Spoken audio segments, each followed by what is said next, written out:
Welcome to the IRS Solution Attorney Show. If you have problems with the IRS, don't focus on the negative, focus on the solutions. With the IRS Solution Attorney, Darrin T. Mish. For over 15 years, he's been helping taxpayers with IRS problems reclaim their lives and their financial stability. Now, here's your host of the IRS Solution Attorney Show, Darrin T. Mish. Welcome to the IRS Solution Attorney Show. I'm your host, the IRS Solution Attorney, Darrin T. Mish. And I'm your co-host, Katrina Madewell. How you doing today, Katrina? Better than you. No hurricanes or anything like that. No hurricanes, yes. And the traffic, oh my gosh. It's a breeze this morning. Yeah, usually we complain and moan and groan. It was really good. Today was not too bad. I agree. What's going on today, Pat, that the traffic was so light? Any idea?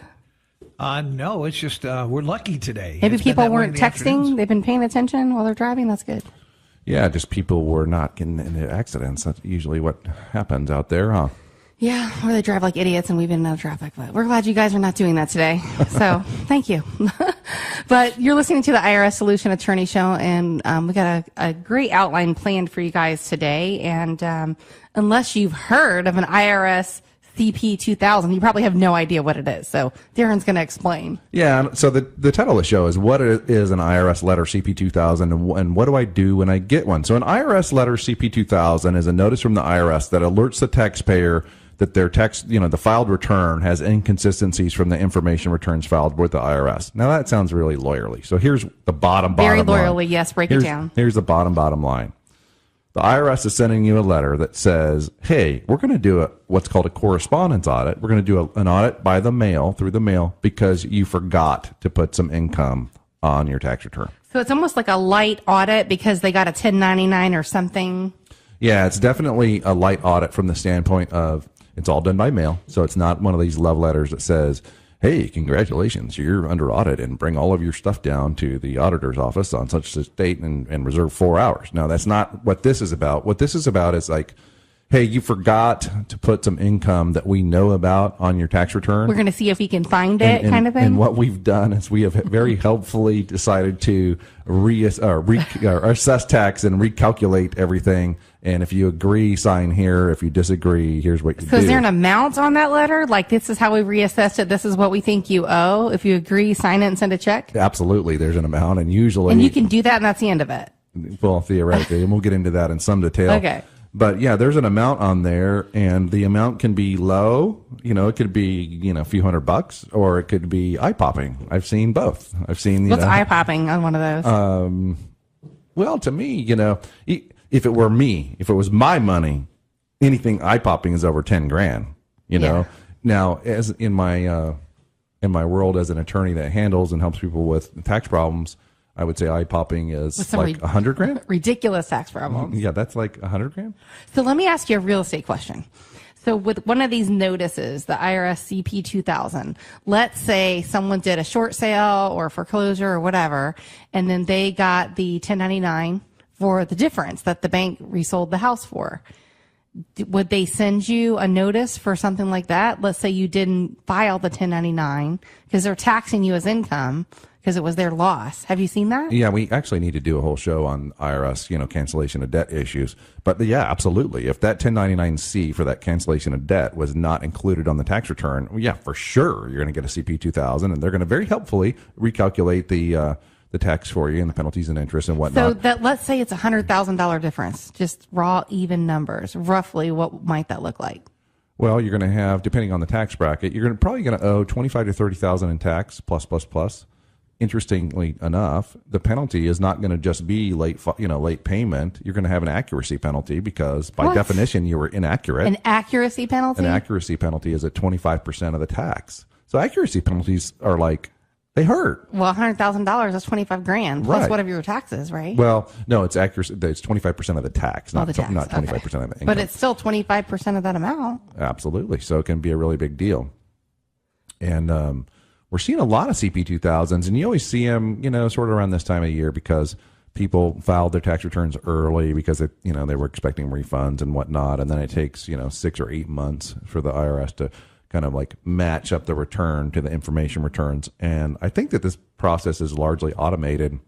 The the payor of the money. So the payor of the 1099, for example, is going to send in those 1099s. I think 1099s are due at the end of February. And so then the computer eventually matches all of the information returns, all of the W-2s, 1099s, and 1098s, matches those, in an automated fashion to the 1040 that was filed by the taxpayer.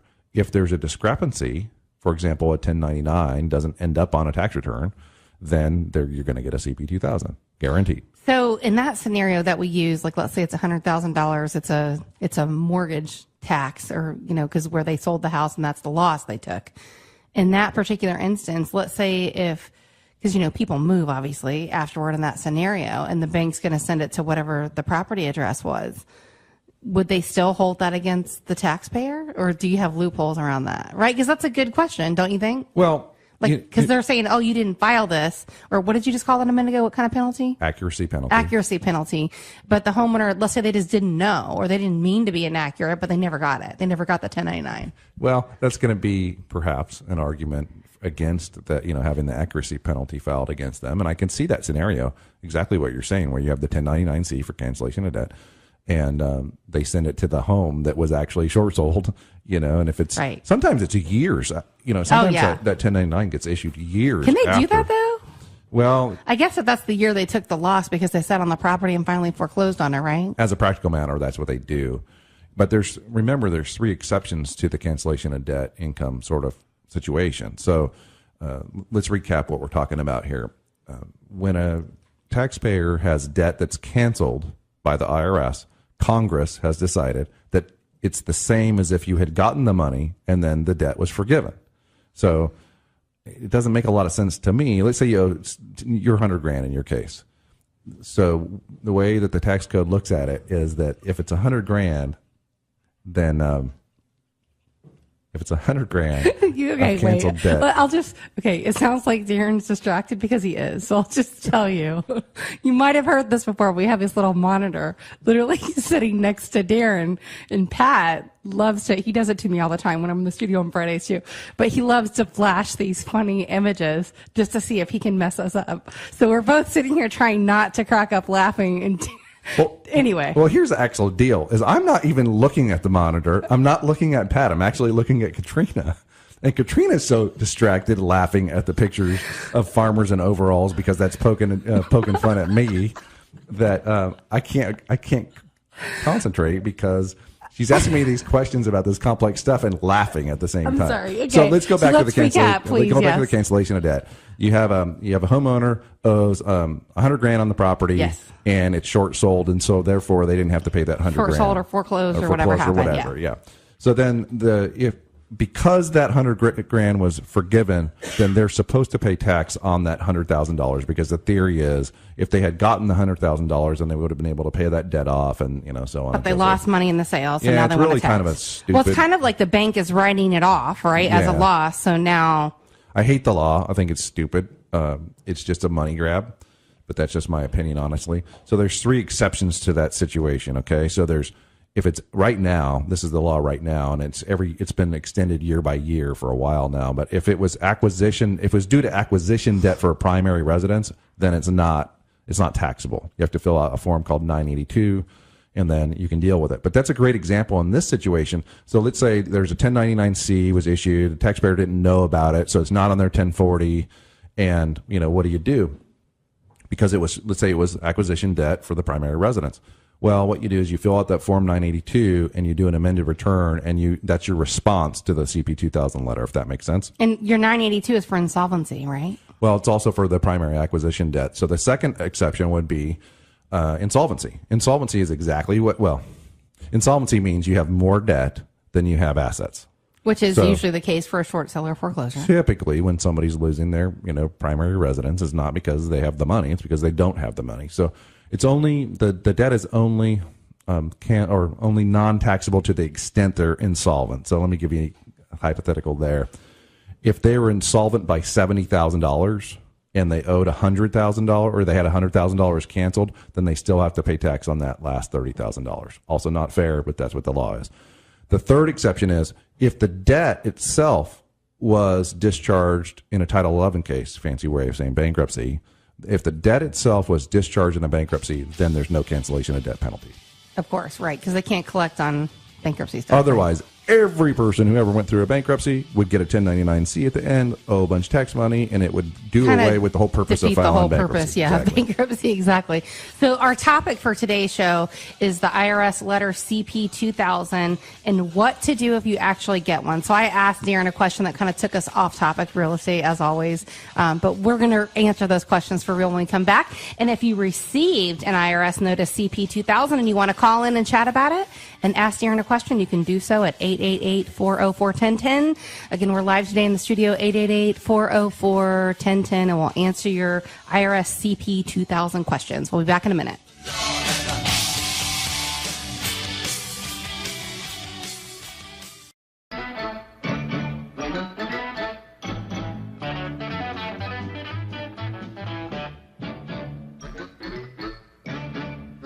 I forget what this is, too. What was this music, Pat? Where'd it come from? Oh, okay. There we go. I don't think you're quite old enough. I've heard it before, but I didn't know what it was. I could be this young. I don't recognize it. How old do you think I am? 47. What? You're crazy. I'm going with 28. Whatever. You're both liars. That's good. That's fine. One at least was a nice liar. Yes. Is this your wife? Is she Eva Gabor? My wife is absolutely gorgeous, but she's not afraid to get dirty. Okay, that's good. Yes, I could see that about Heather. But Eva Gabor was definitely, absolutely gorgeous, but definitely afraid. It's just such a contrast of you. You come in, you're so educated about the IRS and all of the rules, and you're always dressed so nice. And you're on a farm. I know, with quail. All right, so today's farm story, if anybody's following the saga, so I just bought a small farm out in Pasco County, and we're living on it. And it's my first sort of foray into farming, and my wife grew up on a farm in Colorado, and she knows lots of things, and she's really awesome. So I decided to get some quail to raise for fun over the last weekend, and I had a quail coop in the whole 9 yards, and I spent a lot of time securing this thing and building a new stand for it and stuff. Would it have been tax deductible? No, well, I mean, maybe theoretically on a Schedule F. What's a quail look like? They have a long, flat tail. I've never seen a quail. They're very small. They look like a gray sparrow, but kind of fat. Yeah, they're like 8 inches tall. They walk around on 2 legs like a chicken. Okay. They're not real big. People like to shoot those and eat them, but you get a tiny piece of meat for a lot of bones. Yeah. They're very bony. But they lay eggs. The eggs are really small. The eggs are like, Do you eat the quail eggs? Yeah, you can. They're just like a chicken egg, but the ratio is 5-to-1, so they're pretty small. Okay. But so a devastatingly sad thing happened yesterday morning. I woke up and I went out to go feed my quail, and a raccoon had apparently gotten into the cage and massacred almost all of them. I'm surprised they got them all at once. Usually, don't they take a little longer? Might have been a team of raccoons. Yeah, it might have been a whole family. What do you call a group of raccoons? Probably a congress, a covey. I don't know. It's funny you just political bring that up, joke. what you would call that. Love it. I was just looking at the word of the day, and the word of the day today was bevy. Oh, was it a bevy of raccoons? So it's a bevy of raccoons, maybe. I'll find out. But what do you think you call a bunch of crows? I was shocked by this. A bunch of crows. I don't know. A murder. What? Oh, okay. That's interesting. And a group of swine, because you might raise pigs. Mm-hmm. It's a sounder. A sounder of swine. Yeah. Well, they do squeal a lot. Never heard of that. They that. make a lot of sound, that's for sure. And I'm definitely not a farm chick. I guess that's where they got, what is it, murders on crows or something, Murderer's Row, and there's always a black crow. See, I would live in the city if it were up to me, but my husband would never go for it, so. You would live where? I'd live in the city. You don't live in the city now? No, I would live like in downtown. That's pretty much a city where you live now. Well, No, she lives, she lives I'd live out like in a high-rise condo or something. She's saying she would. She lives in like a subdivision that's semi-rural right now. Well, it used to be. It's not so rural anymore. Yeah. Right, that's why I say it's a city now. Where Yeah. she's at. It's all If you've city. got gutters Where you're and at, you're drains fine. and stuff, it's a city. Right. Yeah, Sidewalks. exactly. So anyway, that was the the Facebook following is the raccoon got your quail. Did you see my comment about the masks, the bandits? Yes, they definitely are bad news. I think So- God made them that way for a reason. I will have to eliminate the raccoons either humanely or inhumanely because I will recover. We will rebuild. So back to the show topic. All right. So back to our CP2000. So what Okay. happens if you get this letter, and what the heck should somebody do about it? Well, let me give you a couple of examples, some stories of people that I've handled recently who've gotten CP2000s. One was actually a recent IRS train wreck of the week, where the gentleman actually was, if you recall, he was a combat veteran, and there was something to do where he'd gotten some, I don't know exactly, I can't remember, but I remember he was our hero of the week. But yeah, he's definitely our hero. But he had some money that he owed, and he very helpfully pointed out this particular federal statute that said that if in his situation in the military and combat and whatnot, that was not taxable. And so we basically wrote back a letter. We cited the statute, and we complied with the time requirements and all that. And we got back a letter that said, basically you don't owe us any money. So that's one example. The next example would be, I represent a gentleman who sells auto parts on eBay. So what he does, as I recall, is he'll go to a junkyard, and he knows what kind of parts are worth good money, and they're easily shippable. So like he's not buying bumpers, because that's not going to work really all that well. But he might buy like the springs that hold up the hatchback. Yes. He might buy those. Those are kind of expensive, and he might get those at a pull apart place for $10, and he might be able to sell them online for $75. Gotcha. So he forgot to include that eBay, sort of income on his tax return. And so he had a really high cost of goods sold and shipping and really high expenses. So that CP2000 was one of those eye poppers. It was like, wow, the IRS wants me to pay more in tax, penalties and interest than I even made, that I actually earned. And so what we had to do is go back and, calculate what his sales were, what his expenses were. So the expenses were cost of goods sold, some driving to go to the junkyards and stuff, and shipping. And so then we were able to recalculate that, basically file an amended return, and send it in the IRS. IRS wrote back, and he did owe some money because he did in fact have some eBay income, but it wasn't nearly as bad. For example, the letter might have said he owed $30,000, and it ended up being knocked down to like $3,000. So what happens when you do the amended return? Because we were using like that $100,000 example, and I don't know what all penalties go in it, but theoretically a 25% tax would be $25,000 plus the penalty of 25% of that tax is a pretty hefty amount. Oh, well, if you file, if you respond to the CPE, so you have to disagree, and we'll go through this step by step in a minute, probably in the next segment. But if you disagree, you're going to send in that amended tax return, and then they're going to recalculate it. And by the way, there will be no accuracy penalty at that point in time, because you basically just beat it, because you filed an accurate.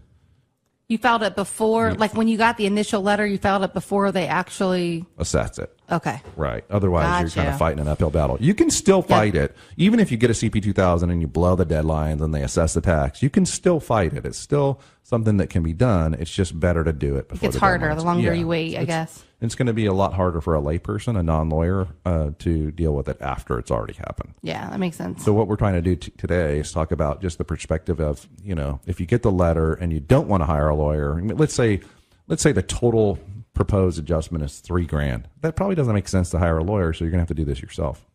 Right. We just had a caller that wanted to tell us that a group of raccoons is called a gaze. Oh, we're yet being corrected. Listen, just for the record, I am not the farmer. Don't expect me to know that stuff. So you far must have some removed. farmers listening or something out there. There will be a gaze. no longer a gaze of raccoons at my place in about a week. Well, thank you for listening to the show, and thank you for correcting us. Absolutely. That's awesome. Appreciate that. All right, so I think we should probably get back to what we're talking about. So step by step, what to do in that suggestion, in that scenario. If it's $3,000, I mean, the purpose of the show is also to help people just like that. So if someone's listening and that's their scenario, as opposed to hire an attorney, they could follow the show and get some good advice on how to fix that. Yeah, let me give you one more example of somebody, a theoretical situation where you can get a CP2000. So let's say you have a regular job, you have a wage earner type job, and you get a W-2. But then you do some freelance work on the side and you get a 1099. A lot of people sort of forget about that freelance work, especially if they were under the impression, let's say it's the first year they've ever done it, and they were under the impression they were kind of working for cash, and There's a lot of those freelance sites too. yeah, I mean, it goes on and on. But I'm just saying, like, let's say, well, my example was when I was a kid, I used to go put those real estate signs out for new housing developments on Friday nights, and I would pick them up on Sunday. And I got paid with a 1099. That created my very first tax problem at 18 years of age that I needed help to get solved because I couldn't solve it. And, you know, the guy even told me, he's like, I'm going to give you a 1099 at the end of the year. This is what's, you know, this is what that's going to mean. And Yeah, this is but what when you you're need to 18, do. your eyes are glazing. You have no idea what they just said Yeah, to you. I'm like, you're going to pay me $50 a week to do that? That's all you heard. Right on. I'm going to do it. That also shows you how old I was, or I am, because I could make money doing it. But to $50. most kids, like high school age, $50 a weekend still is good money. Yeah, not bad. You know, gas was like $1 a gallon too, so it wasn't, you know, that big a deal. But so you have a W-2 job and you get a 1099. You kind of forget to put, you know, the 1099 on the tax return. You're guaranteed to get a CP2000. But let's think about this. If you're in a scenario like my eBay auto parts seller where you have high expenses, it's probably not that big a deal, right? I mean, because you're gonna have to calculate all the expenses and sort of offset it and file an amended return. But what if you're a freelancer that provides some personal service and so you don't really have No expenses? Yeah. Software, maybe. Yeah, or you know, we have guys that that compile data for us online, right? Their expenses are Excel. like, yeah, their internet connection, maybe. Yeah, Excel. Probably the not. Internet. So it's a bigger deal if you have a low expense sort of, you know, business where you get a 1099 than if you have a high expense business where you get a 1099. Yeah, that makes sense. Okay, so coming up after the break, what are we going to go into next? Talking about We're going to do step by step what to do if you get the letter, and we'll just knock it out in that next segment. And we'll talk about some more stories. And don't miss our train wreck of the week, which we'll talk about in the last segment. You're listening to the IRS Solution Attorney Show. I'm your co-host, Katrina Madewell, with Mr. Darrin Mish. If you've got a question on the IRS CP2000, 888-404-1010. Thanks for listening, 888-404-1010. We'll be back in just a minute. Stick around.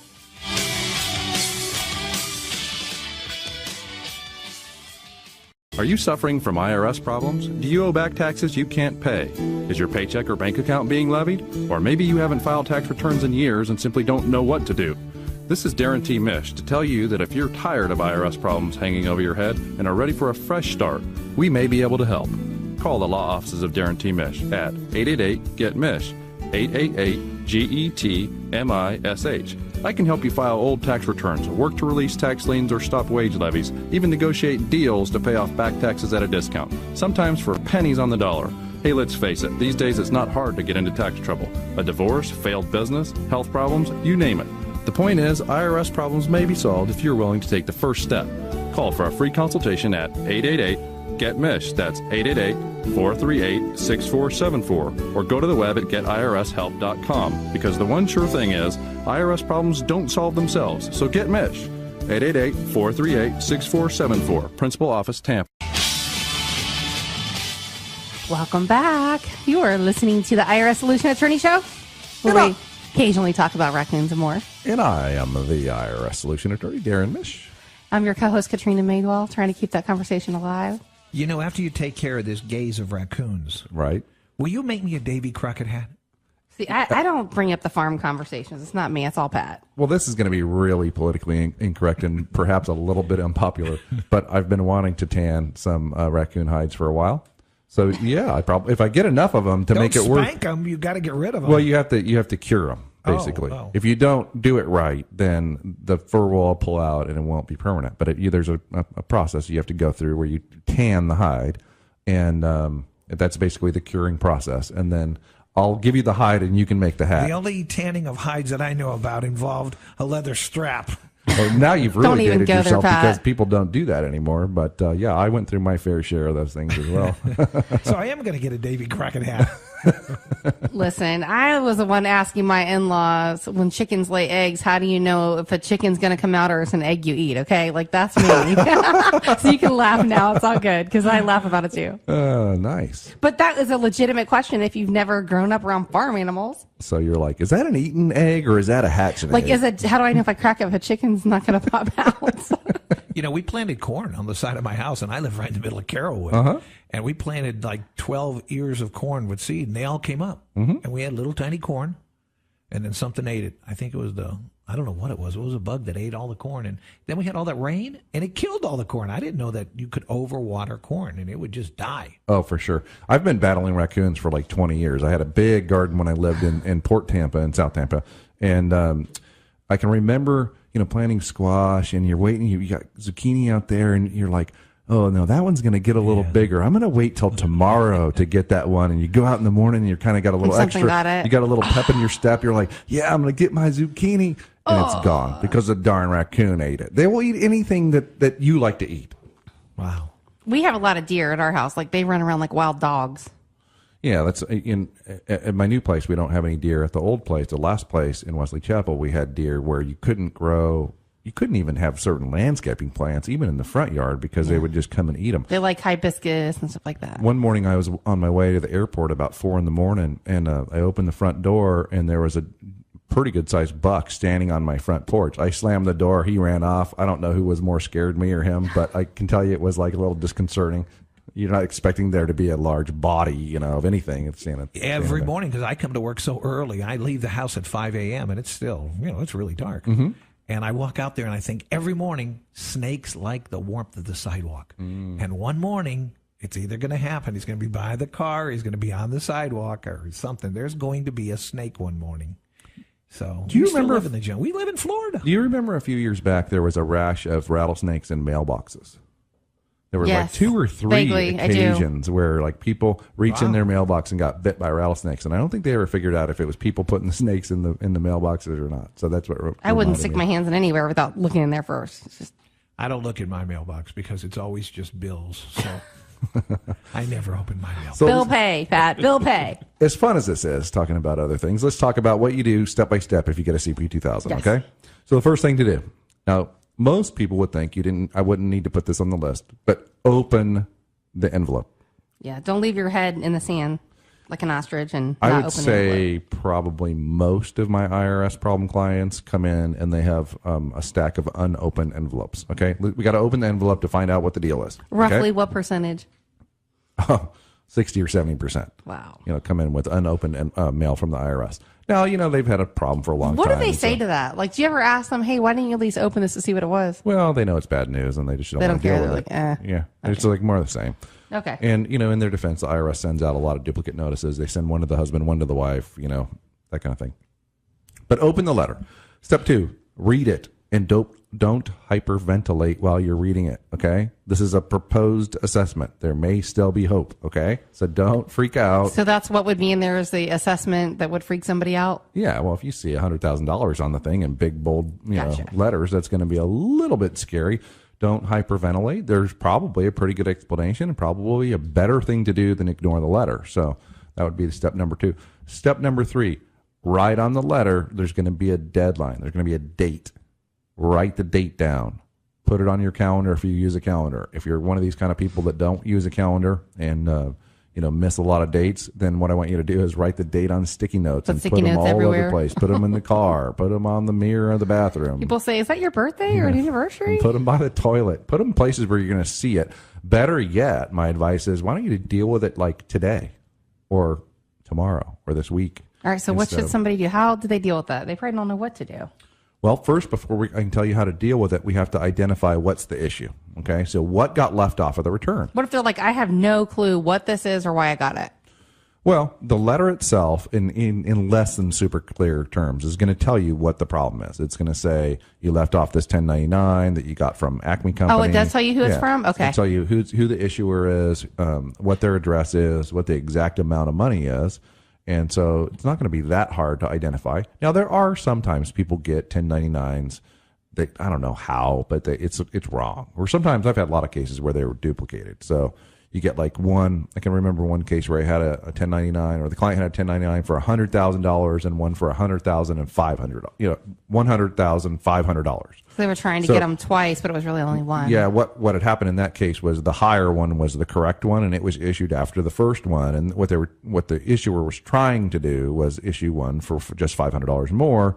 But the way the IRS looked at it, that was two separate 1099s, and so that's what happened. And so actually in that case, the client did not respond to the CP2000 letter appropriately, and then the IRS basically what they did is they issued what's called a notice of deficiency, and we had to file a tax court petition. And it was one of my easiest tax court cases ever. Counsel called me, IRS counsel called me and said, I agree with your position. I'll send over the stipulation documents, and we were done. So I love cases like that. In that scenario, that would have been really simple, right? Just to file that amended return and pay the tax on the $500? It may not have been that simple in that particular case because there was 2 outstanding 1099s, and there had been made efforts to get one of those rescinded, and the issuer would not rescind them. And so it probably would not have ever gotten worked out in the CP2000 process just because it's like above those decision makers' pay grade, if that makes sense. So what recourse does somebody like that have? Well, we'll talk about that in a minute, okay? Okay. So you have to understand what is the issue. If you agree with the issue, like if you just agree with their figures, you can sign the letter and send it back. Or if you want more time before it's assessed, so you have more time to pay, for example, then just don't send it back. So ignore it in a sense, yeah. At least temporarily. And my little note here is, don't worry, they'll still assess the tax. They eventually will still assess the tax. It's not like you're going to ignore it and it's going to disappear. It's just going to take months longer for it to actually be formally assessed against you. Uncle Sam is that uncle that never goes away. Yeah. So what the IRS will do is they will quite often they'll issue what's called a notice of deficiency. Then you have 90 days to petition the tax court, and so it could take several months before the tax is actually assessed against you. If you disagree, what I want you to do is I want you to send in your response via certified mail. Now, there's going to be a fax number on the CP2000. I'm not a very big proponent of faxing the response back. Now, why would you say that? Because I would think if you send a fax and it's got a confirmation right there that it went to the IRS and it's timestamped, that would be even better. You said that to me at the break, and I said, well, good luck trying to prove that confirmation of the fax went through. I don't know. The IRS is still really old school in their technology, and I feel a lot more comfortable if I sent it back via certified mail that I could prove that it was sent than if I faxed it. But the fax transmission does say if it went through or it did not. It does say that. Yeah, and faxing is almost gone now. I know it is, but and we rarely fax too. And there was a whole running joke on this real estate happy hour said about faxing. But anyway, when you send the fax, it says a transmission report, and it actually copies, like my fax machine copies the first part of the first page of whatever you sent. Well, I can tell you that. Would that have any leverage, or still no?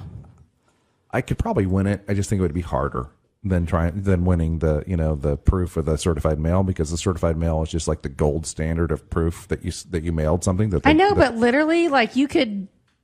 I'm not going to say it. You could wrap up a turd and send it. In the statutes, you know what I mean? Yeah, in the statutes, there's actually something called the mailbox rule. So it's if you can prove it was mailed, it's presumed to have been received, and I'm unaware of a fax rule. So where if you can prove that it was faxed, that it's presumed to have been received. So probably because it's so antiquated, they never updated it. Well, I know that the IRS has varying treatments of how they actually receive fax documents. Let me give you an example. Here in the local offices, we're about, 500 yards from one of the local offices here in the studio. There's a common fax machine that just, like, in my imagination at least, it just spits out paper all day long. So what happens? They probably fall on the floor and they get separated and they get confused. Nobody's watching that thing. Nobody's watching it because nobody wants it, because all...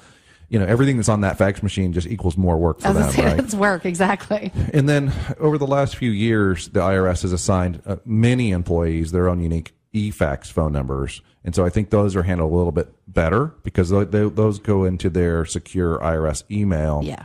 The security of federal government emails remains up in question. But anyway, so those go into that guy's email box, and then he can handle it, right? Yeah. I have no idea if you fax your response to a CP2000, if that's an e-fax number, a real fax number. I have no idea how they handle that. But since I would imagine at this point it's probably e-fax, just because it's so much cheaper for companies to do that than that scenario with the paper flying everywhere and the toner and the paper and the maintenance on the machine, right? It would be easier just to have an e-fax number and have someone organize it from there. That is how a person who has experience in private industry would think. Oh, okay. It's the government. I got it. So I don't know. I just can tell you I don't trust it. Mail has been around forever. The IRS has been handling mail forever, and they're not that bad at handling mail, assuming that you can prove that you sent it by a certified mail. That's a good point, too, by the way. Never mail anything to the IRS with a deadline by putting a first-class stamp on it, ever, because they're going to say they didn't get it. Now, interestingly enough, and I've said this many times, I have sent them six-figure, checks with a first-class stamp on it. It gets there 100% of the time. Never gets lost. Never any dispute or debate about when they got there.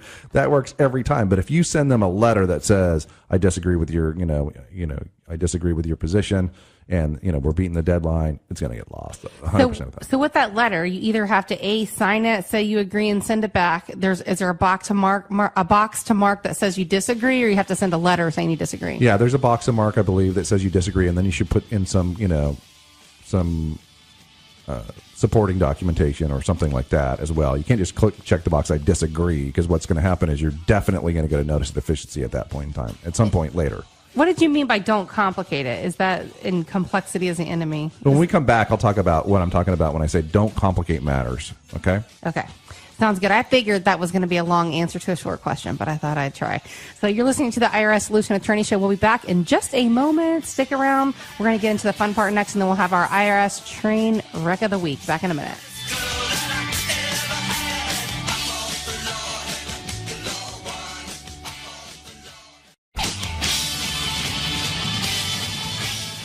Welcome back to the IRS Solution Attorney Show. I am the IRS Solution Attorney, Darrin Mish. And I'm your co-host, Katrina Madewell. Thanks for sticking around during the break. We've had some fun with you guys today. Hopefully you have enjoyed the show.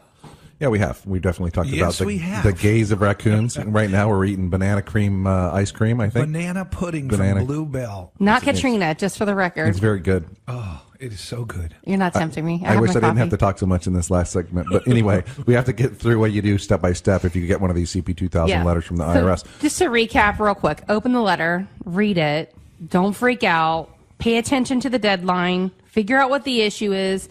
If you disagree, send your response via certified mail. Don't fax it. And then the last little point is don't complicate matters. So what do you mean by complexity as the enemy? Okay, so lay people, when they try to answer legal documents, they try to write like they think a lawyer writes, right? So we all think as lay people, we think that lawyers write in a very complex fashion. Well, complexity is your enemy here, okay? We have to write Less is more? We have to write this response so clearly that an 8-year-old child could understand and agree with your position. If you can do that, and it is hard, but if you can do that, you're going to win.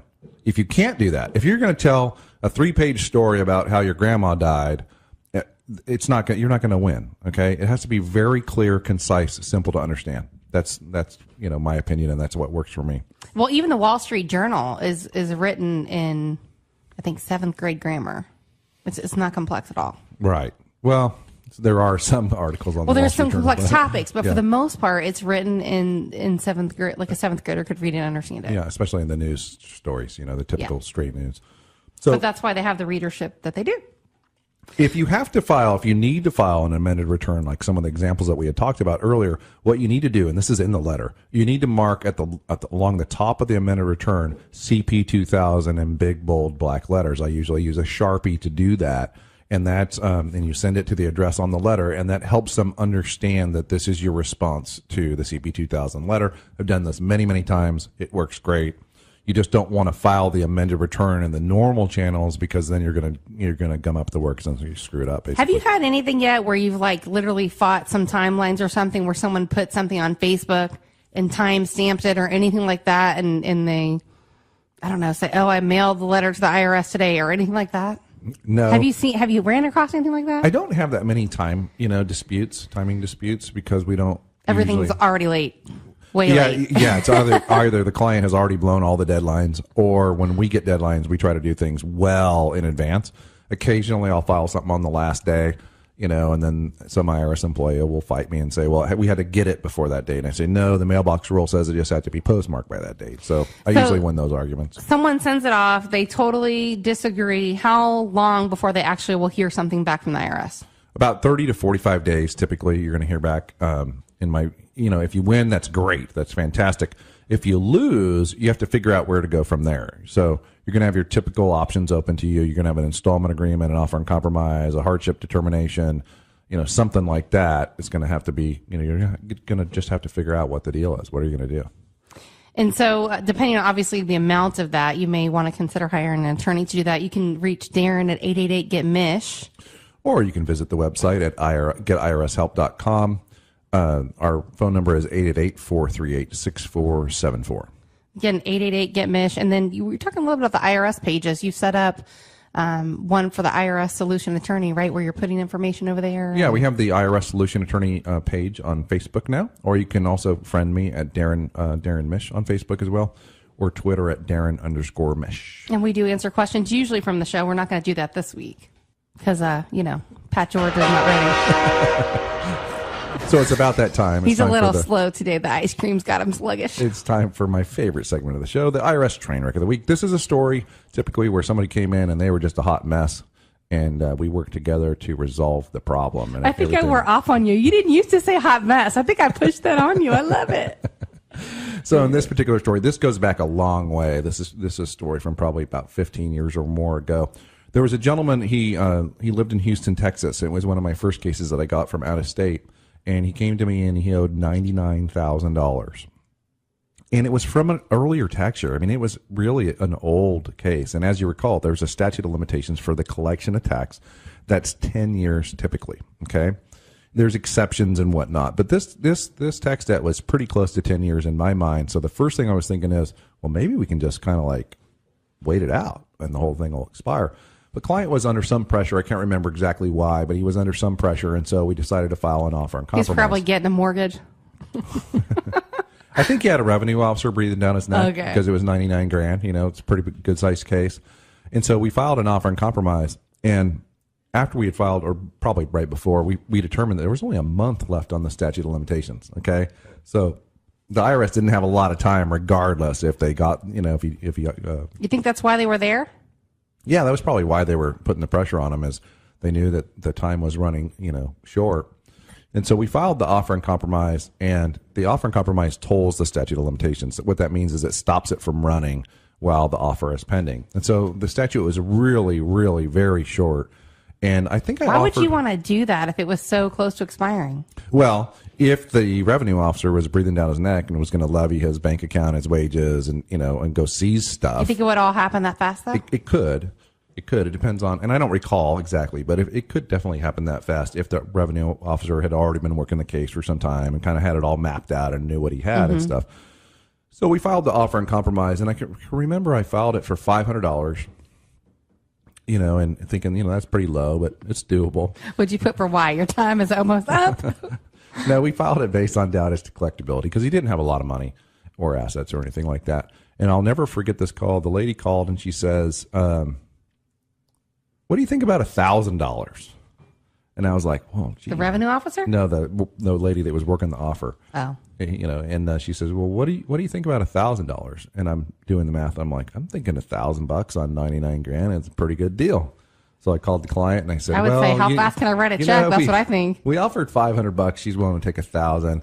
What do you think? And he was over the moon. He was thrilled. You say $750? Sometimes clients do stuff like that, but I've got one right now that loves to negotiate. He would do that in a minute. So he was really happy with $1,000, and so we got it worked out for. So $99,000 for $1,000.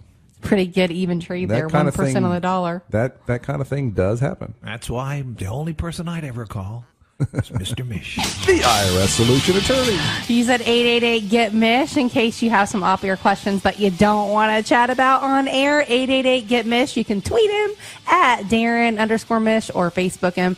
Answer the questions over at the IRS Solution Attorney page on Facebook.